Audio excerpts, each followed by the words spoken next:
बिस्मिल्लाहिर्रहमानिर्रहीम। अस्सलाम वालेकुम नाज़रीन, इरफान हाशमी आपको प्रोग्राम में लंदन से खुश आमदीद कहता हूँ। वर्ष पिछले 3 वर्षों में पाकिस्तान के सियासी मंजरनामे पर लंदन की खास अहमियत है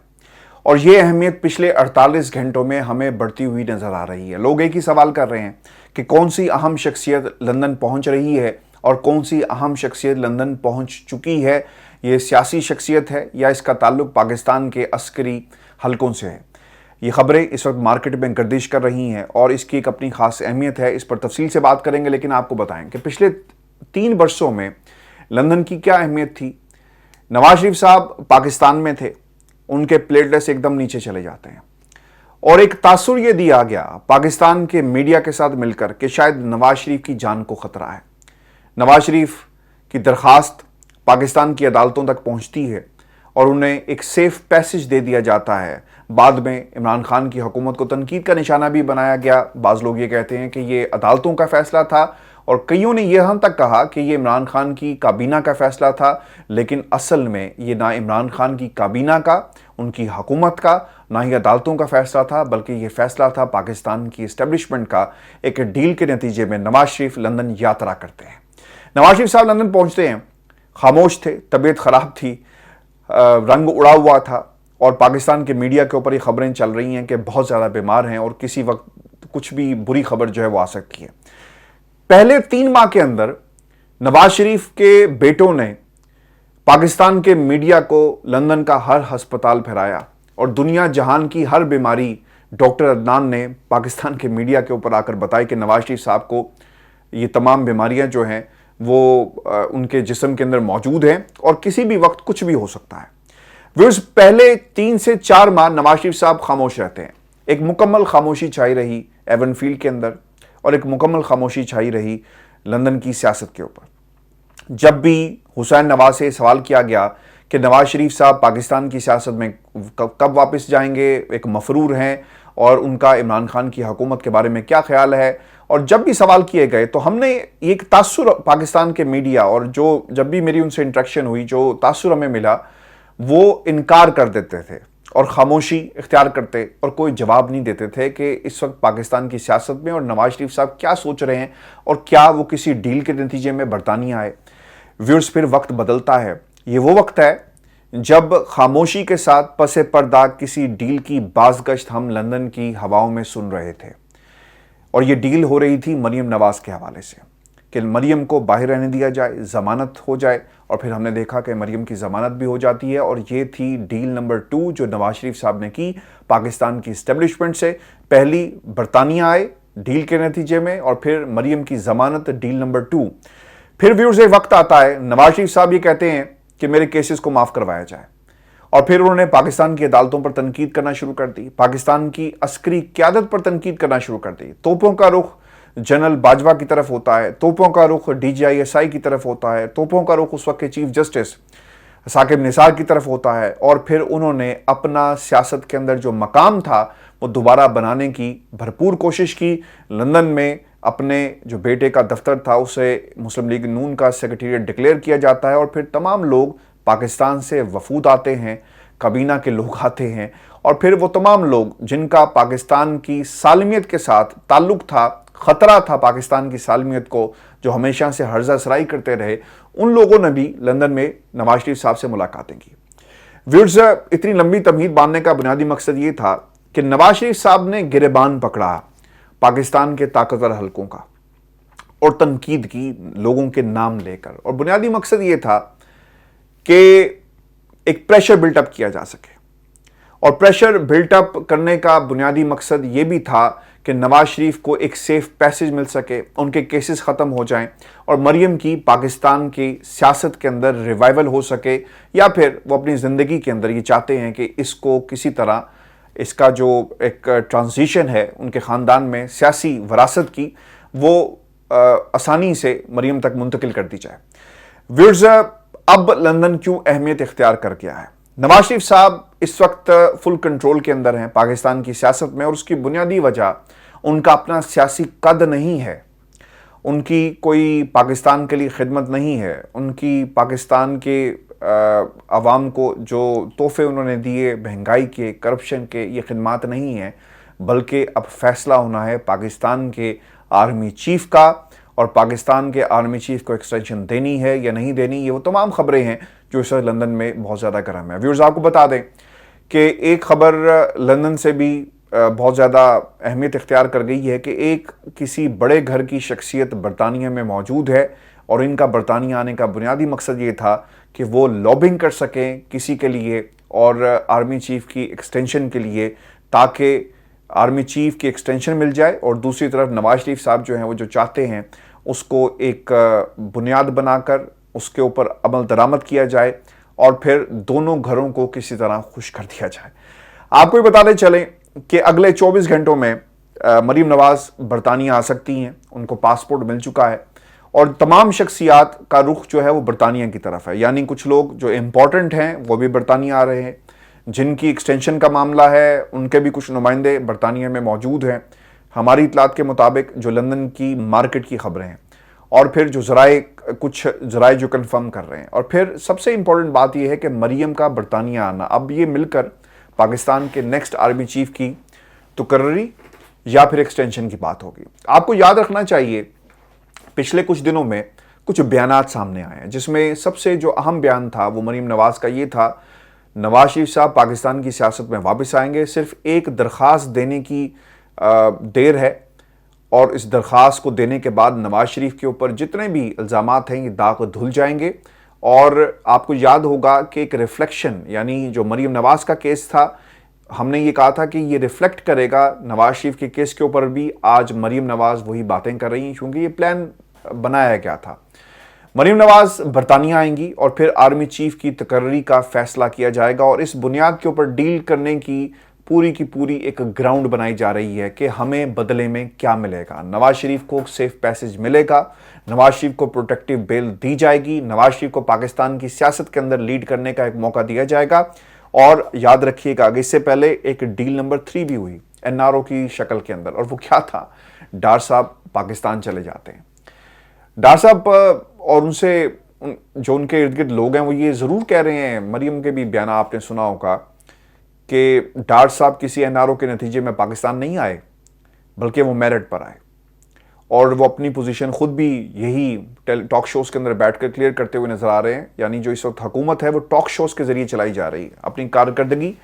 पहले एक हफ्ते की उसे जस्टिफाई किया जा रहा है टॉक शोज़ के जरिए। डार साहब ने एक बड़ी इंपॉर्टेंट बात कही है,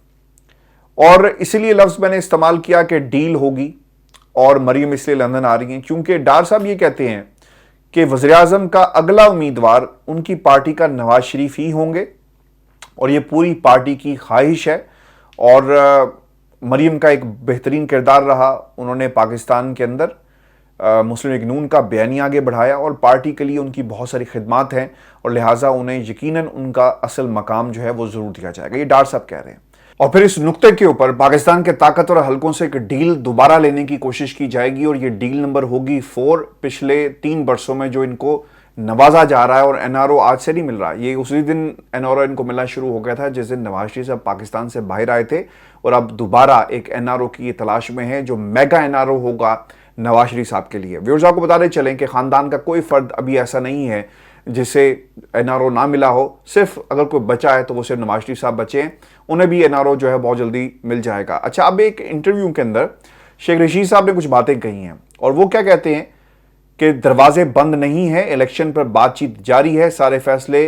इन्हीं 20 से 30 दिनों में हो जाएंगे, 30 अक्टूबर तक फैसला हो जाएगा, और अवाम इमरान खान के साथ निकलेंगे, रोक सकते हो तो रोक लो। और फिर उन्होंने ये भी कहा कि 2 लाशें गिर गई तो आपके लिए चार्टर जहाज भी दस्तयाब नहीं होगा, लोग उनके चेहरे देखने के लिए तैयार नहीं, उनको लाने का जिसने प्लान किया था उसने अपनी कब्र खुद खोदी है। और फिर स्ट्रेटजी पर बात की जो मैंने शेयर नहीं कर सकता।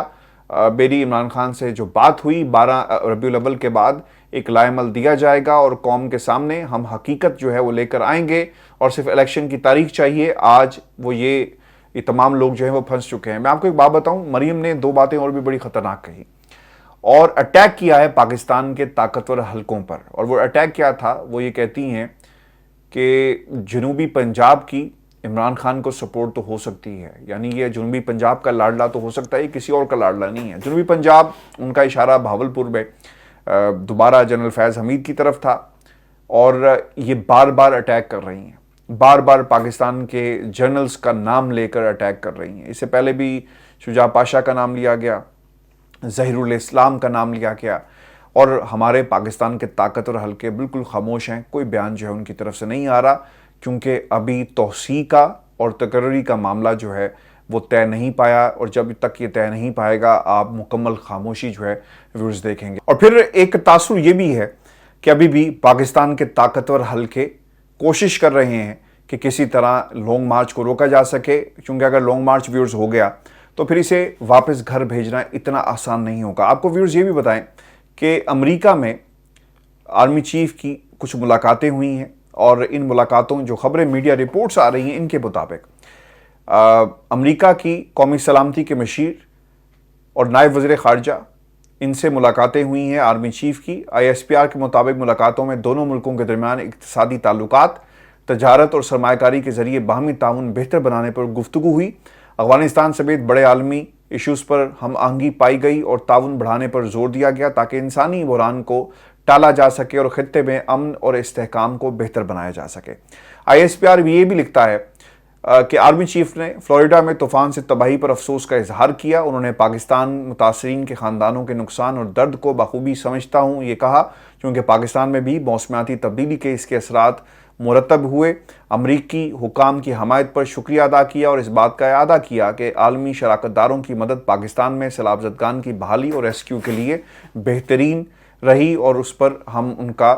شکریہ بھی ادا کرتے ہیں۔ ویور سب سے امپورٹنٹ بات یہ ہے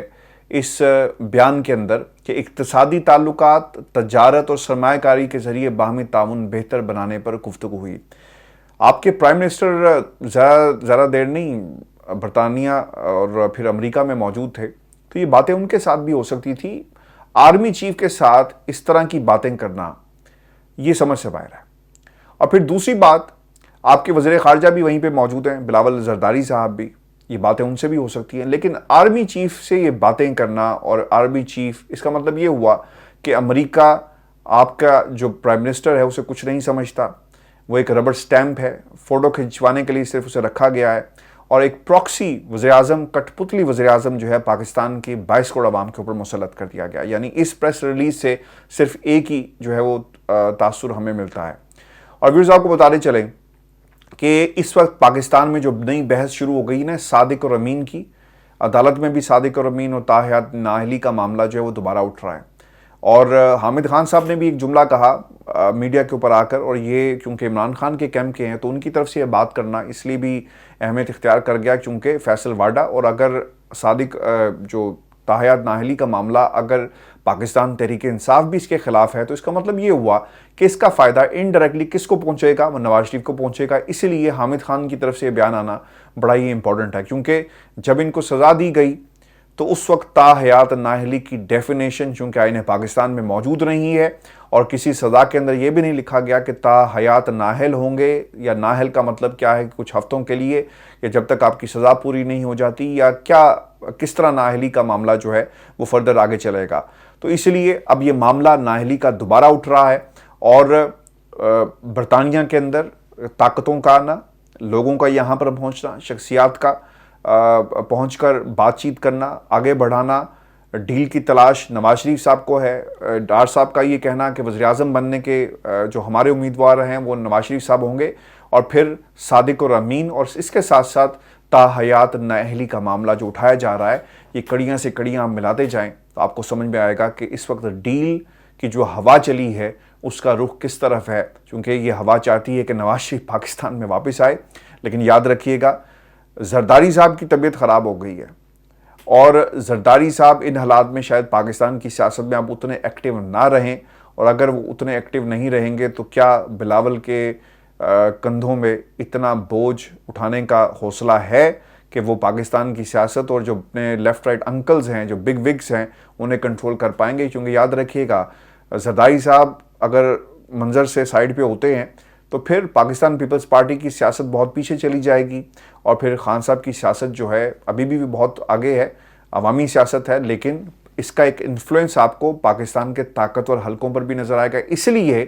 چونکہ یہ ڈیل جو تھی جو ہلایا گیا تھا وہ زرداری صاحب کو ہلا کر اور ایک گورنمنٹ رجیم چینج یہ سارے کام کروائے گئے تھے، چونکہ یہ ڈائریکٹ ڈیلنگ جو ہے وہ نواز شریف یا شہباز شریف سے نہیں ہوئی، بلکہ یہ وایا زرداری صاحب جو ہے یہ پورے کا پورا کھیل جو ہے وہ کھیلا گیا تھا۔ ورزی آج کی ہماری ویڈیو تھی، اپنے کمنٹ ضرور بھیجیے گا، اور مریم نواز لندن پہنچیں گی تو انشاءاللہ آپ کو اس کی کوریج بھی اور جو سوالات ہیں وہ ان کے سامنے بھی ہم رکھیں گے، اور یہاں پر کیونکہ من پسند صحافی لیفٹ رائٹ ہوں گے، لیکن اس کے باوجود ہماری کوشش ہوگی کہ وہ کوریج جو ہے آپ تک ہم ضرور پہنچائیں۔ اجازت دیجیے، اللہ نے کے بعد۔